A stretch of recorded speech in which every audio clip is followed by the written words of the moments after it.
कितना विभीषण वातावरण है, कितनी विकृत मानसिकता के साथ हम फिर भी धर्म ध्यान करते हैं। मंथरा कैकेयी को लगातार समझाती रही कि देखो तुम तीसरी स्त्री हो महाराज दशरथ की, संभल के रहना, संभल के रहना, संभल के रहना। और जब पति पत्नी के बीच में कोई तीसरा कलंक पैदा कर दे, कोई मंथरा जैसी माँ आज भी मिल जाती है शादी करने के बाद। ऐसी कौन सी माँ है जो अपनी बच्ची को फोन में ये नहीं कहती कि दबा के रखना चाहे कछू हो जाए पहले दिन से? ऐसी कौन सी माँ है? हर माँ फोन में ये बात जरूर कहती है। हर स्त्री विवाह होने के बाद आज 1 घंटा सवा घंटा अपनी मम्मी से बतियाना बिल्कुल नॉर्मल बात है। किससे बात कर रही हूं? मम्मी से। किससे बात कर रही थी? मम्मी से। सुबह किससे? मम्मी से। शाम को किससे? छोटी से। फिर किससे? बड़े पापा से। जब उधर से इधर आ गए हैं तो ये पौधा यहां क्यों नहीं लग रहा? ये पौधा वहीं क्यों लगा हुआ है? इससे घर में क्षोभ पैदा होता है, इससे विच्छेद पैदा होते हैं। लगातार देखो ना, 10:30 बज गए, वो अभी तक घर नहीं आए, तुम टाइट करके नहीं रख रही हो, तुम टाइट करके रखना। क्या है ये? मंथरा जैसा रोल अगर सगी माँ पैदा कर दे, करने लगे, तब तो जीवन में और विप्लव खड़े हो जाते हैं। पिछले 3 साल पहले एक शोध हुआ, बड़ी कंपनियों में जॉब करने वाले लड़कों ने अदर कास्ट इंटर कास्ट दोनों मैरिज करी। इसमें से 160 जैन बच्चियों ने पूना शहर के अंदर विवाह करके विदेशों में जाकर के रहना शुरू कर दिया, जिसमें संबंध बनाने वाले 91% लड़के अदर कास्ट के थे। उसके बाद 1.5 साल पहले ये रिपोर्ट आई कि जिन 91% बेटियों ने अदर कास्ट में विवाह करके उधर सेटल हुई थी, उसमें से 86% बेटियों ने डिवोर्स फाइल किया है। डिवोर्स फाइल करने का मतलब क्या है? संबंध विच्छेद करना चाहते हैं। आप उस विभीषिका को देखिए, क्या आपके घर के अंदर भी बीच में जब कभी भी घर के अंदर इस तरीके का किसी मंथरा का बीच में संवाद प्रवेश कर जाए और जब लगे कि पति दशरथ के जैसा दूसरे तीसरे या चौथे में डबल सिम चला रहा है, ये शब्द हमने सुने थे, तो डबल सिम चलती है तब घर के अंदर विरोध पैदा होता है। और जब विरोध पैदा होता है और फिर जब मंथरा कोई समझाती है तो अच्छे खासे घर में आग लग करके घर फूक जाता है। बंधु, फूकता है कि नहीं? आपके घर के अंदर भी एक आध कोई केस होगा, नहीं होगा तो आप उसकी भूमिका बना रहे होंगे। लगातार अपनी बेटी के कान में जहर उगल करके ये बोलना कि दबा के रखना, समझा के रखना, चाहे कुछ हो जाए तो कुछ करना मत। इस तरीके के संवाद जब अपनी जवान बेटी के कान में आप देते हैं तो वो क्या अपना परिवार चला पाएगी? एक बार विचार करिएगा। आप ऐसा भी तो कह सकते थे कि हो सकता है अभी धीरे एक वक्त लगेगा, उन लोगों को आपस में रहते रहते 25 साल 30 साल हुए हैं, आप अभी नए नए गए हैं, धीरे धीरे एडजस्ट करने की कोशिश करिए, सब ठीक हो जाएगा बेटा।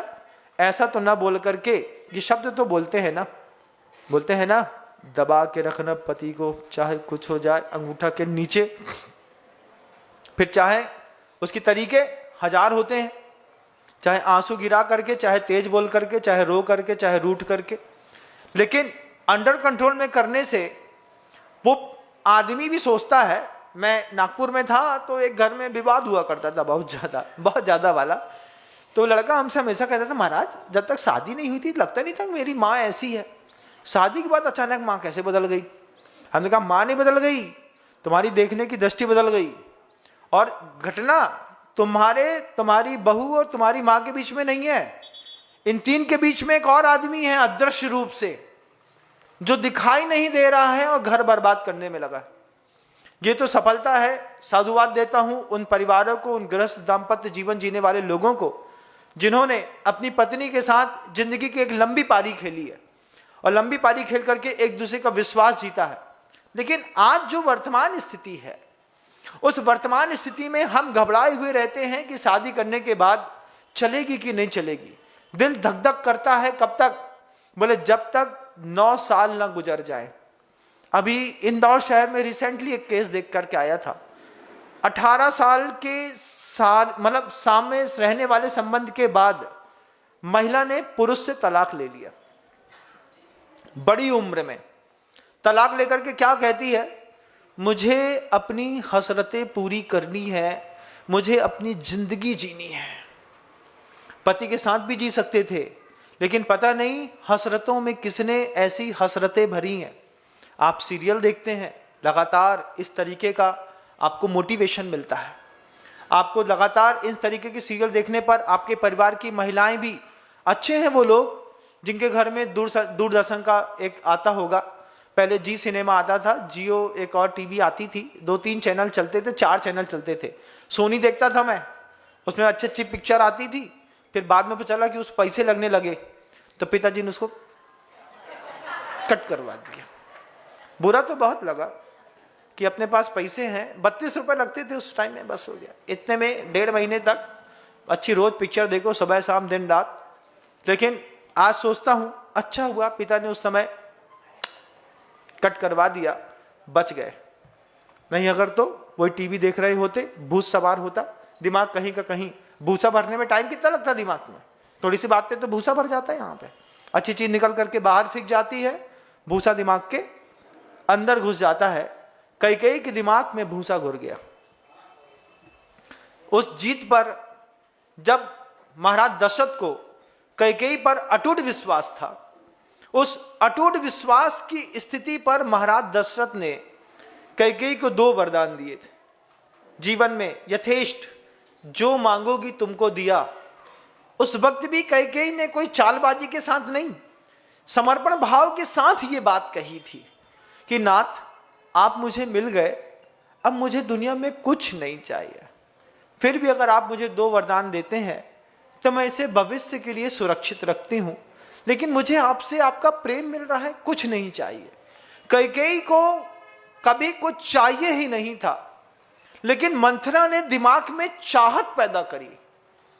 मंथरा ने दिमाग में चाहत पैदा करी। जब राम, लक्ष्मण, भरत, शत्रुघ्न ये चारों तीनों स्त्रियों से 4 पुत्र उत्पन्न हो गए, उस वक्त लगातार मंथरा ने कैकेयी का दिमाग बदलना शुरू किया। आपके बच्चे का भी दिमाग बदलता है, आपका भी दिमाग बदलता है। आचार्यों ने एक बहुत अच्छा सूत्र तत्वाद सूत्र में लिखा है, मिथ्या दर्शना अवृति प्रमाद कसाय योगा बंद हेतवा। आपने सूत्र कई बार पढ़ा भी होगा। अभी तक कैकेयी को दशरथ में अपना पति, अपना परमेश्वर, अपना प्यार, अपनी समृद्धि, अपना सुख दिखाई देता था, लेकिन एक मंथरा के दिमाग में कुछ डाल देने से कैकेयी की दृष्टि बदल गई। सम्यक दर्शन से कैकेयी मिथ्या दृष्टि हो गई। मैं आप सबसे एक बहुत अच्छी बात जरूर कहूंगा। गुरुदेव हमसे कहते थे तुम धार्मिक सिद्धांतों को जरूर पढ़ो, इसलिए नहीं कि तुम्हें मोक्ष चाहिए, इसलिए कि धार्मिक सूत्रों को पढ़ करके तुम अपनी लाइफ स्टाइल को बहुत अच्छे सुपर कॉन्फिडेंस वाली बना सकते हो।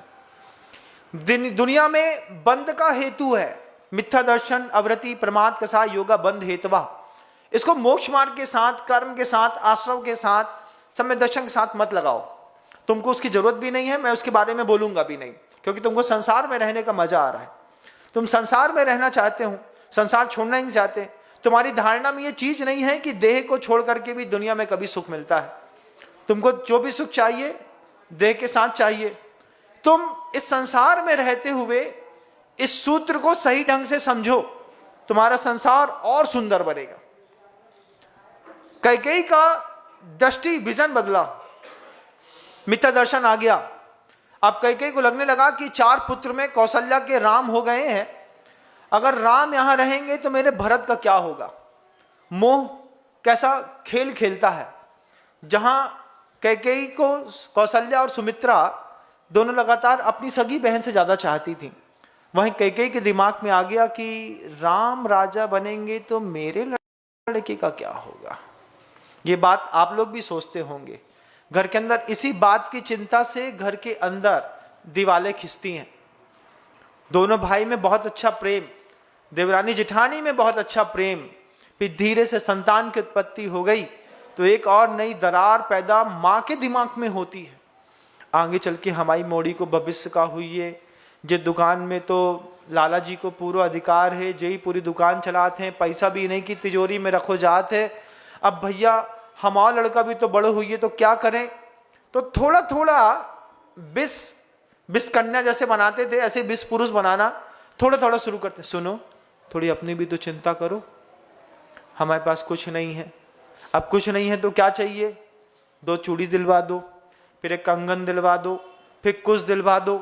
थोड़ा थोड़ा विष है, थोड़ा थोड़ा संग्रह करने की प्रवृत्ति संतान की उत्पत्ति के बाद तीव्र गति से बढ़ती है। महिला एक संतान होने के बाद पति के साथ कम और अपने पुत्र या पुत्री के साथ ज्यादा जीना पसंद करती है। एक संतान हो जाए, पत्नी को सिर्फ एक चीज की चिंता रहती है, हमारे बच्चे का क्या होगा। फिर हम अपने बच्चे को महाराज चंद्रगुप्त के स्वप्न के जैसा सार्थक करते हैं, इतना चाटते हैं, इतना चाटते हैं, इतना चाटते हैं, और चाटेंगे और गोरी हो जाएगी और अच्छी हो जाएगी।